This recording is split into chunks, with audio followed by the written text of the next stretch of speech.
Une telle loi serait pénalisante d'abord pour l'accès aux données, ensuite pour le travail de recherche et ensuite pour la diffusion des résultats de la recherche scientifique indépendante.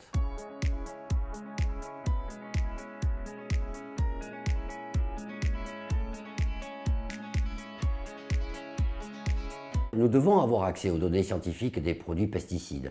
Et c'est à partir de ces données que nous décidons de développer d'autres recherches complémentaires pour avoir plus d'informations dès qu'on identifie une absence de connaissances sur un domaine particulier, par exemple la toxicologie, les effets sur la santé. À partir du moment où on n'a plus accès à ces données et on ne peut plus les utiliser pour continuer nos recherches après, eh bien tout s'arrête, évidemment.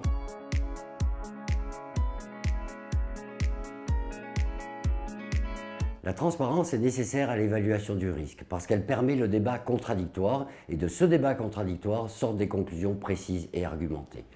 Sans la transparence, par une loi sur le secret des affaires, je ne vois pas comment on pourrait faire une évaluation du risque qui soit correcte. Les recherches que j'ai menées, notamment sur l'impact des pesticides sur la biodiversité et maintenant sur la santé humaine, n'auraient pas été possibles avec une telle loi. Et encore moins, ce qui aurait été possible, c'est la publication de ces résultats pour tout le monde et notre interaction avec le public. Parce que le public est important dans la mesure où il fait pression sur les décideurs pour que des décisions soient prises. Par exemple, l'interdiction des néonicotinoïdes en 2018 n'aurait certainement pas pu voir le jour. Je peux comprendre qu'il existe une loi sur le secret des affaires qui va viser la concurrence déloyale pour les entreprises. Par contre, je suis inquiet que cette loi puisse impacter la recherche scientifique et notamment l'expertise.